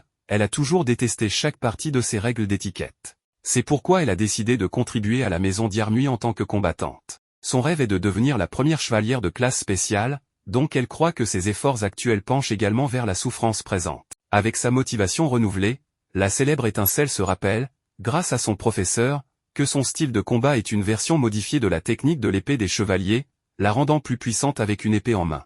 Comme les règles du tournoi exigent de se battre sans armes, Rick lui suggère d'apprendre une technique pour transformer sa propre main en une lame. Pour cela, il a fait appel à une instructrice spéciale, Rhéanette. Après l'entraînement intense de nuit, le tournoi bat son plein, menant au match final entre les leaders du bloc C, chacun avec 7 victoires et une défaite. Angelica d'Yarmui affronte Silver Elan, et seul le vainqueur avancera au prochain tour. Dans l'arène, face à son adversaire, Angelica tremble de fureur comme une bête en cage. Le duo de vieillards qui observent toujours les duels commente la situation étrange de Dyrmui, croyant qu'elle est probablement désavantagée face à Silver. Cependant, dès que l'annonceur donne le signal de départ, Dyrmui assène un coup de poing si puissant à son adversaire qu'il vole contre le mur avec une force indescriptible, mettant fin au combat sous le choc de tous les spectateurs présents. Depuis les gradins, Rhéanette remarque que l'entraînement a porté ses fruits, bien que Rick pense que la jeune fille a peut-être été un peu perturbée par tout ce qu'elle a traversé. À la taverne de la milice après la victoire, Angelica réfléchit au fait que, pour une raison inconnue, les regards des habitants la blessent, ce qui lui fait se demander si elle a fait quelque chose de mal pendant le tournoi. Rick lui répond que ce qui compte, c'est de gagner, tandis que Rhéanette la prévient que les gens pourraient avoir peur d'elle. Alice et Misette arrivent à la taverne, et l'elfe demande au nain elfique ce qu'il est advenu des rumeurs selon lesquelles l'un des 6 joyaux se trouverait dans l'Empire. Misette répond que cela n'a rien donné, car il n'y a pas une once de vérité dans ces rumeurs. Milicia vient servir les nouveaux venus et doit esquiver les flirts instantanés du nain elfique, jusqu'à ce que Brufstone arrive, guidé par son fidèle écuyer Gold. La chatte rougit à l'arrivée de l'orque, ce qui rend furieux Misette. Avec la table dressée pour un véritable festin, la sage bête annonce qu'il ne reste plus qu'à remporter le tournoi et à recevoir l'un des 6 joyaux. Alice aimerait beaucoup participer à l'événement, mais Rick calme l'enthousiasme du mage, craignant qu'elle ne dévaste toute l'arène. L'orque demande qui est l'humain à la table, et Angelica explique qu'elle a été formée par Rick et Rhéanette, bien que de nombreuses fois elle ait cru être torturée par les deux plutôt que d'être formée. Malgré cela, chaque membre du point de l'oricalque lui assure que les efforts de l'humain seront récompensés. Ainsi, le tournoi officiel du roi du pugilat commence enfin, où les duels sont annoncés après un tirage au sort. Dans le premier match, nous avons Herman Muller contre Get Resurrect, le compétiteur inscrit par le sponsor de l'événement, la société Dragonaut. Dans le deuxième match, Angelica d'Yarmui affronte Dougip. Lors du troisième affrontement, Rick Gladiator affronte Selina Kane, et Rick est soulagé de ne pas avoir à combattre son maître. En parlant de lui, le cinquième match sera entre Donny Fischer et Brufstone Ashrock. Dans le public, Gold demande à Milicia d'arrêter de regarder son maître avec ses yeux énamourés. Le quatrième et dernier match oppose Eddie Grace au champion en titre à 3 reprises, Kelvin Walwolf, et le maître de la bête est convaincu que, peu importe qui il affronte, Walwolf repartira avec la ceinture une fois de plus. Avec les duels du premier tour établis, Angelica informe Rick du plan de tricherie mis en place par l'organisation. La société Dragonaut a manipulé le tableau pour s'assurer que Get ne rencontre ni Kelvin ni Brufstone avant la finale, afin d'impressionner le public dès le début avec la force de leurs compétiteurs. Quand le tournoi atteint ses dernières étapes, avec les paris à leur apogée, Snap prévoit de faire un pari très astucieux. Si le lézard perd volontairement à ce moment-là, le patron empochera une fortune. C'est pourquoi ils ont donné à Get le chemin le plus facile, y compris en affrontant Angelica s'il passe le premier tour. Son plan est de déjouer les plans du sponsor en battant leurs compétiteurs lors du deuxième match. Rick demande ce que Angelica ferait si elle ne devait affronter le lézard qu'en finale, mais elle n'y a même pas réfléchi. Après que les duels soient divisés, Kelvin et son maître rencontrent Rick et Brufstone. Les membres du point de l'oricalque déclarent avec confiance qu'ils ramèneront la ceinture chez eux et, par conséquent, le joyau qu'ils sont venus chercher. Impassible, le maître de Wolf se rappelle quand son élève était plus jeune. À l'époque, son académie n'avait réussi à placer qu'un seul compétiteur en 4e place lors du tournoi. Il a donc mis son nouveau combattant face à un pugiliste nommé Galon. Lors de cette occasion, Kelvin a pris une raclée, mais le goût de la défaite l'a poussé à s'entraîner jusqu'à atteindre son apogée physique. L'homme bête s'est fait un nom à Heractopia en remportant 3 tournois. 6 ans se sont écoulés depuis, et maintenant le pugiliste fait face au plus grand défi de sa vie. Bientôt, le premier tour commence où Get Resurrect affronte Herman Muller. L'humain assène plusieurs coups au monstre, qui ne ressent rien en raison de sa résistance supérieure à la moyenne. Après avoir manqué une frappe, Get entend même une provocation de son adversaire. Mais dès qu'Herman attaque à nouveau, le lézard géant lui assène un coup au visage, le mettant KO en un seul coup. Rick trouve cela très étrange, car même si Get est fort, ses mouvements sont maladroits. Peu importe, Angelica lui rappelle que le but du combat, impressionner les parieurs, a été atteint. Ensuite, elle entre dans l'arène et achève Silver et Lan, tandis que Rick et Bron avancent également sans transpirer. Il est maintenant temps pour le dernier match du premier tour avec Eddie Gress contre le champion actuel. Le point Auricalque observe le combat de près pour comprendre l'étendue de la force de Kelvin, qui est démontrée dès le premier coup. Rick note que Wolf a anticipé le mouvement de son adversaire, et Brewston ajoute que l'excellent sens de l'odorat d'un homme-chien lui confère cette capacité connue sous le nom du flair du futur. Malgré les louanges pour le pugiliste, le champion en titre reçoit un coup dur dans le combat, ce que Rheanet affirme être intentionnel. Après avoir encaissé le coup, Kelvin se relève et met son rival KO, ce qui permet au public de se détendre après avoir été sur des charbons ardents en voyant leurs combattants favoris en difficulté. À sa surprise, Rick entend l'un des collègues du champion commenter qu'il est trop irrégulier. Le lendemain, le deuxième tour commence, et le public se divise entre ceux qui parient sur Kelvin ou Wolf, et ceux qui soutiennent Get Resurrect. Snap s'approche de Rick et se présente formellement à ses compagnons, ce qui pousse Alice à commenter que le lézard en fait trop avec toute cette mise en scène, ce qui embarrasse le businessman. Misette explique que les adultes doivent toujours faire semblant d'être des adultes, et la vampire découvre que la vie pour ceux qui ne sont plus des enfants peut être assez dure. Rick demande pourquoi Snap n'est pas dans les sièges VIP, et il explique qu'il veut voir de près le combat entre sa fiancée et son plus jeune concurrent. D'ailleurs, les deux se rencontrent avant le match, et Get mentionne que son frère lui a demandé de ne pas abîmer le visage de sa future épouse. Angelica est impatiente de montrer les résultats de son entraînement, tandis que le lézard se moque d'avoir seulement dépensé l'argent de son père en futilité tout en étant toujours plus fort que son adversaire. Plus qu'il en parle, Angelica affirme qu'il est impossible que Get ait un tel physique sans s'entraîner, et il élude en répondant que parfois, on l'appelle prodige. Quoi qu'il en soit, il promet de ne pas l'écraser pour qu'elle puisse encore porter les enfants de Snap plus tard. Offensée par cette insulte, Angelica jure de l'écraser. Le combat entre les deux commence, et Angelica entame avec un coup de pied volant dans le torse de Get, mais il ne ressent pas l'impact. Cependant, contrairement à Herman, la chevalière d'hier nuit a la vitesse nécessaire pour éviter de se faire frapper. Comme elle le soupçonnait, ses attaques physiques ne fonctionnent pas contre le plus jeune des Resurrect, alors elle annule sa magie d'amélioration, laissant le public complètement stupéfait. Ensuite, elle utilise le flux magique inverse, avance avec un pas instantané, et termine avec une nouvelle technique qu'elle a apprise, la coupe du fil, où sa main simule une épée et tranche le ventre de Get.